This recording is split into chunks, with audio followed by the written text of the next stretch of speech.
hvis der er en eller anden. Det er det faktisk. Så fanger den. Ja, det er svært for de folk, der står. Det er da ret nyt, for det havde jeg ikke der for en 5-6 år siden. Nej, tror det.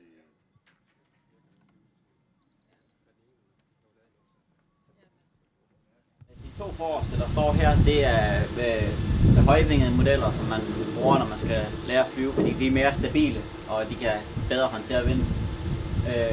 Der i midten, der står sådan en med sidefinder på. Det er til lidt mere sådan sports- og kunstflyvning. Og den store, der står over i hjørnet, det er til decideret kunstflyvning, som ja, afart. Derovre der har vi en lidt større helikopter med træningsunderstel. Det er så, når man skal lære at flyve, så letter man lige lidt. Og så får man ikke vælter med den, som går i stykker med det samme, så hjælper det lidt med at lande igen. Og helt nede i hjørnet, der har vi så en ren svæveflyver, som bliver trukket op af en anden flyver, og jamen, så svæver man rundt på enten termik eller flyver sportsflyvning, og så lander man så og bliver trukket op igen. Det er en pulssender. Det er dem, vi bruger til at styre de forskellige fly med. Der er også en almindelig håndsender. Du kan gå op hernede fra. Og forskellen er, hvordan man holder dem. Det der, det er sådan lidt mere afslappet, og det her, det er sådan lidt mere, nu skal det bruges, og så tager man det lige med ud, og så kan man bruge det. Men det eneste forskel, det er sådan set komforten i det. Og hvor mange penge man vil bruge på det. Skal der store styremaskiner til at styre større fly? Eller kan man gøre det med den lille også? Det kan man gøre med de forskellige. Altså det er ikke, der er forskellige antal kanaler på de forskellige radioer. Og nogle fly bruger sådan flere kanaler end andre. Det er, størrelsen på radioen, det er bare antallet af kanaler. Og om det er sådan en der, eller om det er sådan en her, de kan have lige mange kanaler. Og så er det bare, hvad man bedst kan lide at stå med. Og hvor praktisk det lige skal være. Hvor mange timer kan de flyve? Af gangen? Jamen, det varierer fra 2 minutter til cirka 8 minutter. Svæveflyene kan flyve længere, hvis det er varmt og der er god termik. Men ja, 2 til 8 minutter, så skal vi lade eller tanke. Og hvor højt kan de flyve? Vi må flyve til 100 meter. Vi kan flyve dem til de ikke kan ses mere. Og det er også afstanden til styringen? Det er også afstanden til styringen. Det er til vi ikke kan se det mere. Okay. Ja, men vi må kun flyve op til 100 meter. Der er noget luftfartslov, og flyene de flyver ned til 300 meter, og så skal der være noget sikkerhedsafstand. Vi kalder også, hvis der kommer fly ind over for sikkerhedens skyld, så flyver man lavere ned for at være helt sikker. For nogle af de der ultralights og sådan noget, de kan godt finde på at komme lavt ind over. Dem skal man jo tage hensyn til. Så. Kan man sætte kamera på dem? Ja, det kan man faktisk. Det er blevet meget moderne her på det sidste. Det er at sætte, der er sådan nogle GoPro-kameraer, hedder de. Cykelryttere og sådan nogle, de bruger der mountainbike. De bruger det, og så sætter det på hjelmen og sådan noget. Men man kan også sagtens spænde det på en flyver. Det vejer ikke så meget, så får man nogle fede billeder op fra. Ja. Er det billeder, som man så kan tage ud bagefter, eller får man det direkte sendt ned med det samme? Man kan gøre det på begge måder. Det helt avancerede, det er, så står man med nogle briller på, eller en videoskærm, og så har du det live. Det andet, det er, hvor du har det sådan bare optager det, så sidder kameraet på flyveren, og når du så kommer ned, så tager du det over i computeren, og så kan du redigere det. Men det har vi ikke så meget af herude nu.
den startede i 1988, 26. november, og det vil så sige, at vi har 25 års jubilæum i år, som vi forhåbentlig vil fejre med en god flyveweekend, hvor vi inviterer nogle klubber fra Fyn ned, og så kan vi få en god weekend sammen. Den startede ude i Friesenvænge, ude i nærheden af Fåborg. Ikke at jeg var med på det tidspunkt. Og efterfølgende år, der flyttede den til Brandeskov, hvor der lå den i 2-3 år. Så blev lejen for dyr hos bondemanden, og så var vi så ellers rundt og lede efter pladser i Skorup og forskellige steder. Og så Michael Ahlefeldt ude fra Eskov, han tilbød os at få en flyveplads derude. Han havde modelbåd i hans voldgrav i forvejen, og så synes han, det kunne passe meget fint med et modelfly også, og der var også selv interesseret. Han startede også selv og lærte at flyve. Og der var vi hvor længe var vi der? Der var vi i 7-8 år, tror jeg. Og så kom der desværre nogle klager fra nogle af hans medarbejdere, som boede ude i oplandet, og så valgte han simpelthen at lukke den. Efterfølgende havde kommunen så i Svendborg startet ungdomsskolehold, hvor de byggede modelfly sammen med eleverne, der kunne have lyst. Og det var en af vores piloter, som var lærer og underviser for de hold. Og han gjorde lidt i at få kommunen til at skaffe os en plads, da de ligesom havde det på programmet. Så synes han også, at de skulle kunne tilbyde børnene at flyve selvfølgelig. Det gav jo god mening. Og der fandt de så det jord, vi har i dag, og har haft det var de 14 år pladsen herude. Og der havde vi sådan, der kom jo der kom der 5-8 elever fra ungdomsskolen med deres modeller, der var blevet bygget. Og vi så havde instruktørtoner så ude. Tirsdag eftermiddag havde vi et par timer, hvor det kun var dem, der måtte være her og flyve, sammen med en instruktør, så vi kunne hjælpe dem. Og det har kørt i en 5-6 år. Desværre, besparelserne ramte også der i kommunen, så det bliver sådan stille og roligt. Den andel kommunen kunne betale af modelfly blev mindre og mindre, og det endte så med, at vi fløj med små flamingoflyver, som egentlig ikke holdt ret længe, når de faldt ned, plus at børnene kunne egentlig flyve med dem hjemme i deres baghave. Så det gjorde, at mange af dem ikke dukkede op her, desværre. Og så har vi for en 5 års tid siden, der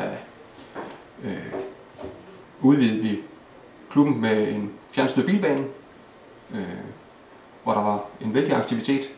Vi byggede køretårn og mekanikersted, og så blev det ellers kørt. På det tidspunkt der var vi oppe og runde 49 medlemmer, da det var lige på det højeste. Men det har desværre været lidt stillestående her de sidste par år med bilerne. Vi har jo ikke kunne bede piloterne om at ordne bilbanen, kan vi sige, når de ikke benytter dem. Så selvfølgelig var det rart at få nogle kører, så vi kunne få lidt mere aktivitet her.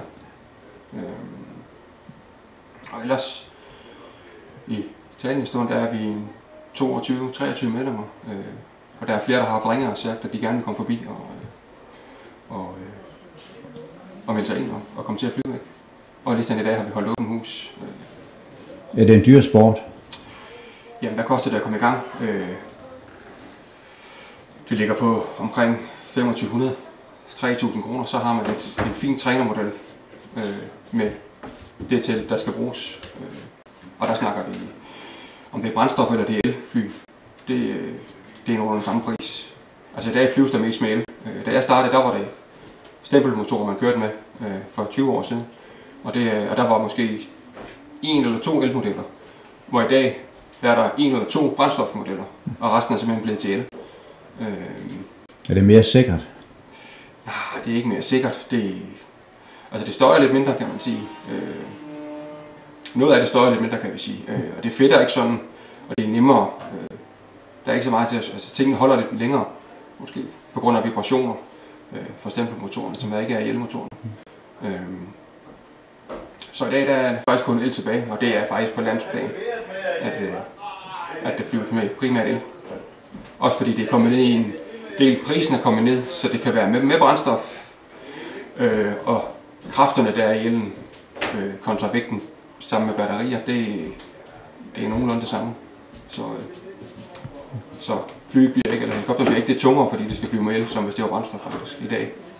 Det er samme vægt, måske. Ja, det ligger nogenlunde Ja. det samme. Ja.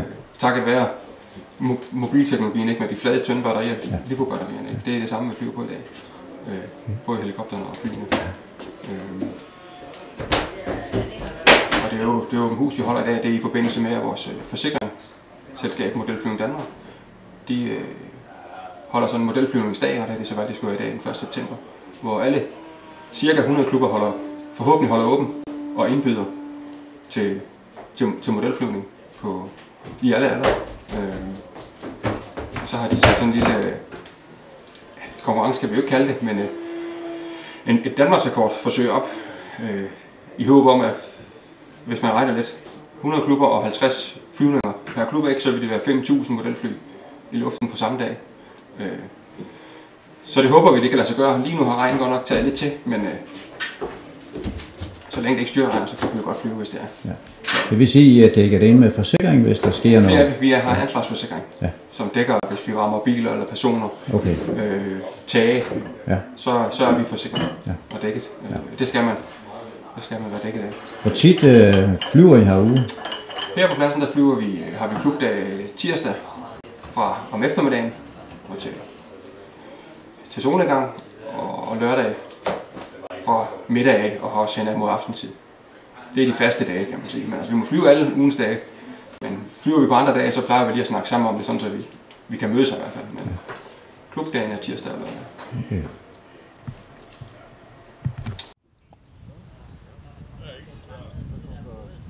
Og der står det skulle vi væk.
Jamen altså, når der nu kommer en ny modelflyver eller en ny helikopterpilot, så i hvert fald på de fastvingede fly, der har vi mulighed for at prøveflyve med sådan en højvinge elmodel i skum, hvor vi så har 2 sender til, en master og en slave.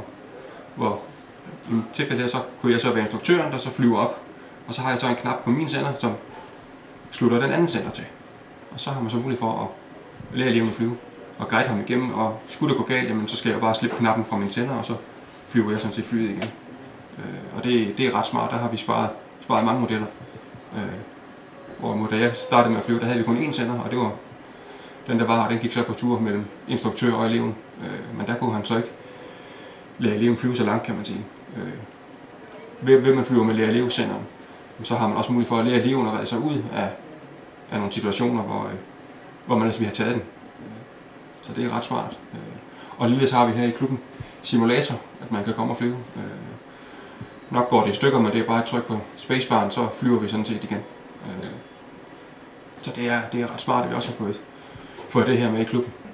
Så havde vi her for 14 dage siden, der var vi på venskabstur over til Ærø Modelflyklub.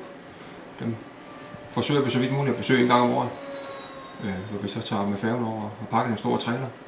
Og så hygger vi os med dem en hel dag, og flyver sammen med dem og udveksler lidt erfaring og gamle minder, kan man sige. Og det har faktisk stået på i også de sidste 25 år. Det var 2 fra klubben her, der var med til at starte deres klub året efter, de har startet vores. Så den er faktisk ved at være lige så gammel. Og lige læser de overbesøg også om efteråret. Så er der nogen konkurrence som sådan? Altså her i klubben, der er det primært hobbyflyvning, kan man sige. Men altså det foregår på eliteplan, hvor man er til VM og EM og DM i, det er både svæveflyvning og der er skrantflyvning, og der er kunstflyvning, som foregår med store motormodeller. Og der er også helikopter, der er også DM og VM. Men så dygtig er vi ikke lige blevet til det nu, men det foregår der rent faktisk rundt omkring i verden.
Nu må det godt regne lidt.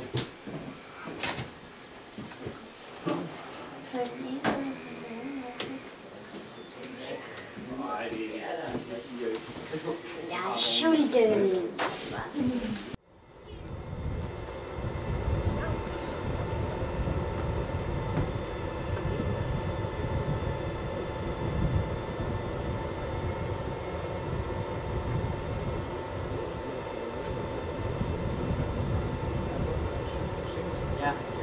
Den flyver faktisk, ja, altså ikke helt lige så stærkt, men den flyver der, og de flyver faktisk ganske fint i den her model. Til at stå og flyve med inde i sådan en gymnastiksal om vinteren, der er det faktisk meget sjovt. Batterier og lader og hele muligt. Hvor længe kan den så flyve også? Ja, 3, tror jeg nok. Ja, 3. Der er nogle ret små batterier på, ikke? Så er det bare med lige for at... Hvad så kan I nu batterier? Er det sådan, at I så kan have ligesom til kamera flere batterier, ja, sådan så I kan klaske det i? Ja, så har du bare 3-4-5 batterier med ud, så lader du, mens du flyver, ikke? Ja, ja. Det er sådan.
pre-flight check, inden man letter. Og der har jeg jo altid, når jeg pakker modellen ud, så tjekker jeg, at roer de sidder fast. Og jeg tjekker, at det hele der har fri bevægelighed. Og at det kører den rigtige vej. Tjekker man, at det er den rigtige model, og så ved man, at man har lavet strøm på. Og så er man faktisk klar til let.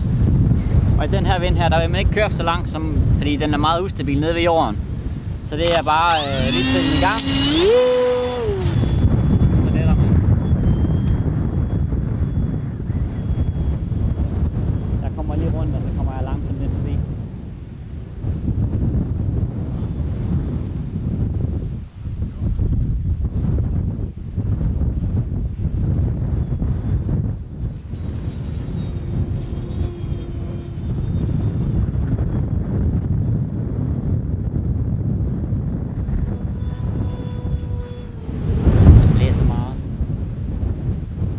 Når der er så stærk medvind, at man så får god fart på i medvinden, så man stadigvæk kan styre den. Ellers så kan man godt risikere, at man faktisk bare falder ud af luften. Jeg starter så, eller hvad?